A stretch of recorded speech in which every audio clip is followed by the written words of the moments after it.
All right, man, peace. So I did a series last week pertaining to Kyrie Irving, the former guard for the Cleveland Cavaliers, who was traded to the Boston Celtics. It was pretty big news in NBA circles because of the breakup, quote unquote, between him and LeBron James. Kyrie sat down, he gave his rendition or his perspective on why he decided to move on. LeBron James sat down on Media Day with the NBA media, and of course he gave his response or his retort as to what his perspective is or what his rendition is of he and Kyrie's relationship. Let's see what they have to say about it. Of course, I'm going to chime in. One of your better arguments. Welcome back. Joined now by Fox NBA analyst Chris Broussard. Nice to have you off of that 5-month vacation. You out of breath? Family You matter. good? Family matter. Founder of the big league, Jason McIntyre. Let's move to Cleveland, where LeBron James faced the media for the first time since Kyrie Irving was traded and made a surprising claim about his relationship with a former teammate. Listen closely. At some point, when he was ready to take over the keys, I was ready to give them to him. So the only thing I'm upset about is that he took a lot of the DNA and the blueprints now to Boston. That's the only thing I'm upset about, really. Look at LeBron with that fake ass smile. The only thing I'm upset about is because he took the DNA out to Boston. Like, LeBron, you don't even have any championship DNA, dude. What are you talking about, man?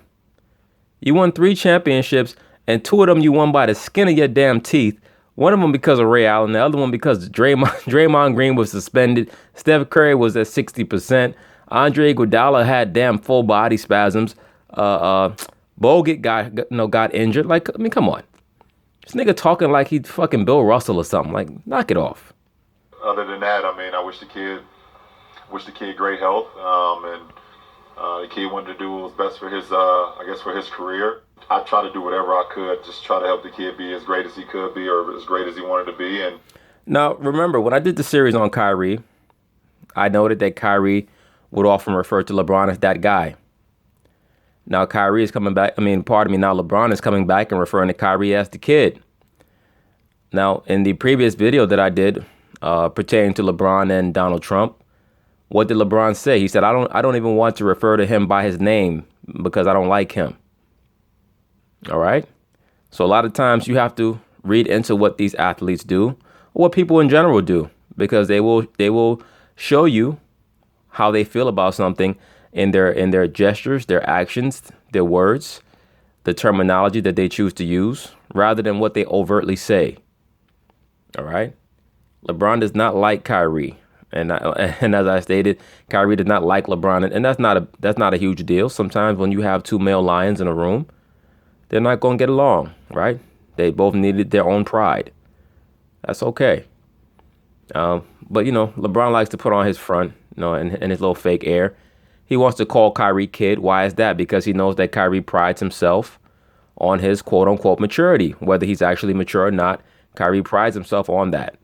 So LeBron calling him kid is purposeful. It's an attempt to try to diminish Kyrie and to insult him in the best way that LeBron knows how. And that's it. Oh, boy. Whitlock, do you believe LeBron was ready to give the keys to the kid? The kid. You see, Colin picked up on it right away. And I did. He couched his words, I think. And I think he said about the appropriate time or something. Yes. Something along That's that. critical. Yeah, At that's some not point. Yeah, at some point. And so, no, I don't buy it. And LeBron is a guy who that shows you that Kyrie made the right decision, as I've stated from the outset. For LeBron to say I was going to give him the keys at the proper time, what does that mean? You mean when you decided to leave at the end of this season? Or if you decided to stay another 6 or 7 years, cycling in your grade A performance-enhancing drugs, and Kyrie was supposed to sit back for 7, 8 more years, and you give him the keys when he's 33 years old? Was that what he was supposed to do? Like, come on, LeBron. Like I said, you have the top-notch performance-enhancing drugs, allegedly. I know some of his fans are going to try to jump in the comments. It's okay. Once again, his name was on the biogenesis ledger, and the man had a growth removed from his jawline at the end of 2009. Look it up. Don't take my word for it. All right, LeBron James did. Okay? But once again, it shows you that Kyrie made the right decision to leave, to go to Boston. Better now than never. He got the right advice, most likely from Kobe and his father, and he did the right thing. I think LeBron at some point may have been 20, 22. That might have been the point when he's ready to give the keys. I don't buy it. You don't. If you think somebody's ready for the keys, just about ready, you don't call him the kid. Dad doesn't give the kid the keys to the I thought that was incredibly passive aggressive. I wouldn't even call that passive aggressive. I call it condescending, and an attempt to diminish Kyrie. LeBron is not like Kyrie. Like I said, and I've been noting this for a very long time. They just don't have similar personalities. Kyrie, you could tell, is more to himself. LeBron is one of these quote-unquote gregarious guys, and you have this in various workplaces. The guy who wants to put on this air like he's this great people person. And meanwhile, he really just gets a thrill off of getting people to follow him and getting attention. That's LeBron. Like, I literally listened to that. I'm like, you called him kid 4 times. This is a 25-year-old to a 32-year-old. This isn't like 39 to 21. Yeah. Like, for the first time ever, I'm like, oh, I get why Kyrie wanted out now. Ding. Yep. All you got to do is listen to LeBron. You could tell why Kyrie wanted to leave. Like, it's not that difficult to figure out. If you understand who LeBron is as a person, if you're perceptive, you know why Kyrie wanted out. Kyrie is his own man, and he didn't want, there was a report that came out, he didn't want to be sunned. Being called the kid is being sunned. But here's the deal. I do believe LeBron, because you said it. At some point when he was ready to take the keys, I would give them to him. Now, there's 2 components there. 1, is Kyrie ready? And 2, is LeBron declining? See, that's the thing. And that's my point. If you're Kyrie Irving and you're supposed to sit back and wait for LeBron to quote unquote give you the keys, like, what does that even mean? Am I supposed to wait for you to decide to slow down? When you know, and like I said, this is why I mentioned that he's on PEDs allegedly. This is why I mentioned it, because LeBron is trying to add longevity to his career. Why is that? So that he can break Kareem Abdul-Jabbar's scoring record. Right? Everybody always talks about LeBron's passive aggressive statements and personality. The most passive aggressive thing that LeBron does is when he says, "I'm not a scorer." Dude, you're averaging over 27 points a game for your career. You're a scorer. All right, you scored a basketball. Oh, well, I'm all about passing and getting people involved, dude. I mean, basically for your career, you're about a 7 assists per game guy. Like, he tries to act like he's John Stockton or some shit. Like, you're not John Stockton. You're not Magic. You're not dishing out 11 dimes a game. All right, you're basically a 7 assists guy for your career, and a little bit over that. Larry Bird was a better passer than LeBron James. Magic Johnson, of course. LeBron is a phenomenal passer, but is he the greatest passer at his position? No, he's not. Larry Bird was a better passer than him. Point being is this: LeBron's trying to sneak up on the Kareem record for points, for career points, and he's going to keep playing the "I'm not really a scorer." He's going to keep playing that role until he gets there, and then he's going to say, "I can't believe it. I can't, for a kid from Akron, who really didn't, who really not a scorer, but it's unbelievable." Yeah, whatever. This could have been like Magic Kareem. Eventually, Kareem gave the keys to Magic. Not only when Magic was ready, but when Kareem couldn't lead the team anymore. Well, Kareem didn't really give Magic the keys. Pat Riley gave Magic the keys. Pat Riley went to Kareem and basically let him know it's time for Magic to take over. All right, that's what happened. And Kareem was old enough. I think this was 86. So Kareem was probably about 38 years old, 39 years old. He pretty much didn't have a choice but to give away the keys. With Kyrie and LeBron, it's totally different. It's a different era. It's different forms of body wellness and maintaining your body.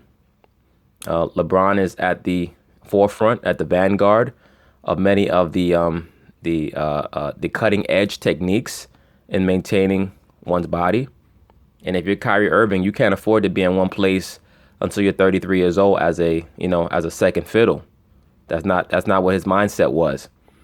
And if you're there and LeBron does decide to leave at the end of this year, you're stuck with the residue of what you had with a coach that you don't really like or trust in Tyronn Lue.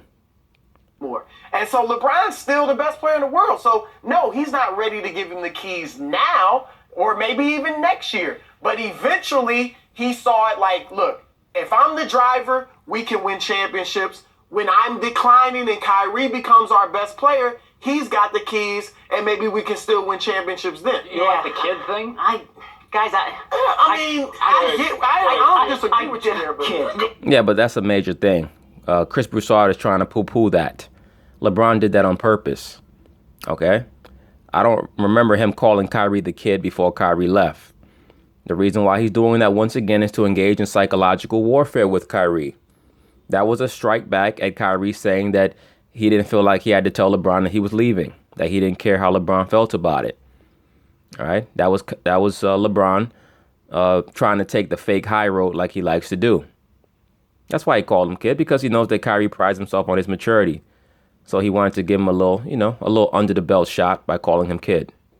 And he also knows that Kyrie does not like it when people make statements where they act like they're his dad. Kyrie goes out of his way to say that he has one father. Kid, right? I just don't like this who's got the keys discussion. I just don't like that because that's not how the modern NBA works. Look at the Golden State Warriors. The question is, whose team is this? That's not what people are asking. It's who's got the keys tonight. Clay, you're going to go for 40. Tonight, Draymond's night. Then it's going to be Durant. Then it's Steph Curry. The modern NBA should be unselfish basketball. Yeah, well, not all teams have 4 Hall of Famers on there like Golden State does. It's a little different. And LeBron, as I've already stated, has a mindset where it is going to be his team because on any team that he plays on, they play the LeBron system. LeBron couldn't play on an equal opportunity offense team because he wouldn't know how to be without the ball in his hands. LeBron will get very frustrated. Like, he's not a guy that you see off the ball setting picks and doing all those type of things. He's not a Steph Curry. LeBron is a guy, he needs the ball in his hands. He needs to be at the top of the key. He doesn't really like to be on the elbow because he's not a great jump shooter on the elbow. He's worked on his post game, but he's not somebody who has a great low post game unless he's bullying you to the basket. He has improved on it to a degree. He's added some runners to his game, but he's not that guy who can be effective without the basketball in every spot on the floor or on the court. So there's a certain style of basketball that any team that has him has to play. So that leads to him having the mentality that he has the keys because that basically is his way of saying that he dominates the ball. Spread it around. Look at the Golden State Warriors. You never know who's going to be. They're the only team in the league. Like, Well, that's why they're the best. Now I'll give it the to San you. Antonio Spurs in recent years. Well, the Spurs have always been like that, but the Spurs, let's be for real. They have, for the most part, been equal opportunity, but their star power has been underrated. Tony Parker, Ginobili are Hall of Famers. Kawhi will be a Hall of Famer. Tim Duncan, obviously a Hall of Famer. But, they also have not been very successful in the postseason. They've been a team who played the bridesmaid more than the bride. They only have one championship in the last 10 years. Tim Duncan was the guy, but Tony Parker was a Finals MVP. Kawhi Leonard and also the Boston Celtics. They are shaping up as a system, multifaceted team. You don't know who's going to beat you every night. And when LeBron's like, they're my keys, I'm running the show. That is not the way he should be running the team. Well, I don't know why you're surprised by that. LeBron has a humongous ego, and that's not necessarily a bad thing. He is a star. In order for you to ascend to great heights, you do have to have an ego. But this guy's assertion that all of these teams are going to be running an equal opportunity offense, I don't see Boston running an equal opportunity offense this year. They didn't run it last year with Isaiah Thomas. They ran an Allen Iverson type of offense last year with Isaiah Thomas. And I believe that is going to be something similar this year with Kyrie Irving. Even though I think that Kyrie is going to make a concerted attempt to show that he has a great all-around game and that he has a high basketball IQ. It's an interesting point that LeBron still grew up kind of in the Jordan worship world. And in Jordan's NBA and Kobe's NBA, and Melo struggled out with this, and LeBron, there is a guy who leads the kingdom. It's not quite like that. It's much more Silicon Valley where you need 6 engineers. And I don't know about that. I think that they're underrating how much the NBA really is about having an alpha male on your team. I think they're underrating that. You look at Golden State, even though people talk about how Golden State, how they are so self-effacing and how it's easy for them to divest power, that really trickles down from their leader, that being Steph Curry. All right. Any other team, you're not going to have that. All right. It takes a minute for a guy to decide that he's going to divest power. James Harden has decided to do that to a degree, but it's different because it's not like Chris Paul's coming on board to take his shots. Chris Paul's coming to take the ball and to make big decisions late in games, right? To alleviate that stress from Harden. The NBA has always been an alpha male game, right? No matter how much Magic passed the ball in the clutch, you knew that he was going to take that shot if he had it. Now, every once in a while, they would organize a shot for James Worthy or for Kareem, but Magic wanted the shot, and you knew Larry Bird was taking the shot. And when I hear the kid, I'm like, that's condescending. Yes, it is, absolutely, and it was purposeful. Right, that was his shot at Kyrie. Right, he's saying, "I still look at you as my little brother, really my son." That's really what LeBron was trying to say through the media. Like, I don't want to be I don't want to be sunned either when I'm got a $50 million net worth and I'm an NBA All-Star. LeBron, though, showed evidence that he was going to give him the keys. Who was the closer on that team? Kyrie. LeBron would stand on the wing and Kyrie would go to work ISO. Of course, but he didn't have an option. LeBron's not a closer. People keep trying to push this image of LeBron as being this magnanimous leader who allowed Kyrie to close out of the kindness of his heart. I mean, that's just not the case. By the fourth quarter, LeBron is often famished because he plays all out the first three quarters. He doesn't pace himself well. And because he's not a good shooter, he doesn't feel comfortable relying on his jump shot early in the game. He likes to slash, which takes a lot out of his legs by the fourth quarter. That's when you give it to a Kyrie who's not only a much better jump shooter, he's much more confident in his jump shot, and Kyrie does a better job of pacing himself throughout the game. So that's giving him the keys to some degree. Coming up, Carmelo. But anyway, that's the issue on the little LeBron James retort to Kyrie. I believe that Kyrie will come back in kind in some way, shape, or form before the season starts, but we'll see. I think that it's a good thing that they both have separated from each other. I think that they were going to diverge anyway. And, sometimes, this is why I say sports can be a representative or analogous for life. You have to know when things have reached their end. And, you have to know when it's time to move forward with your life and do what's best for you. This is what Kyrie chose to do. But anyway, peace.